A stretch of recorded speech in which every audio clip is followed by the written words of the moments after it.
ધોલેરા બનવા જઈ રહ્યું છે સ્માર્ટ સિટી। જી હા મિત્રો, 1990 ના દુબઈમાં શું હતું? કશું જ નહીં, પણ આજે એ જ દુબઈ દુનિયાનું સૌથી ફેવરિટ ટુરિઝમ ડેસ્ટિનેશન અને બિઝનેસ બેય માટે જણાય છે। 20 થી 30 વર્ષ પહેલા જો આપણે દુબઈ જેવા શહેરમાં ઇન્વેસ્ટ કરી દીધું હોત તો આપણી 7 પેઢી તેના મુનાફાથી એશ કરતી હોત, પણ હજુ સુધી ટ્રેન પ્લેટફોર્મ પરથી ઉતરી નથી।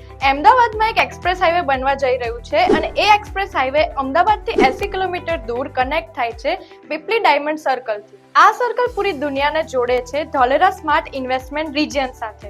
ઇન્ફ્રાસ્ટ્રક્ચર વિકાસ પર ધ્યાન કેન્દ્રિત કરીને શહેરનું આયોજન કરવામાં આવ્યું છે, રોકાણની તકો ઓફર કરે છે। ત્યાં સુપરફાસ્ટ કામ ચાલુ છે ગુજરાતનું બિગેસ્ટ કાર્ગો કમ પેસેન્જર એરપોર્ટ બનાવવા માટે। સક્રિયકરણ વિસ્તારમાં રસ્તા, વીજળી, પાણી અને જાહેર પરિવહન જેવી સુવિધાઓનો સમાવેશ થાય છે, જેમાં કોઈ પ્રદૂષિત ઉદ્યોગોનો મંજૂરી નથી। શહેરને તેની ટકાઉ ડિઝાઇન, પ્લાન્ટેશન સાયકલ, ટ્રેક અને સ્માર્ટ સેન્સરનો સમાવેશ કરવા માટે IGBC 2016 પ્લેટિનમ એવોર્ડ મળ્યો હતો।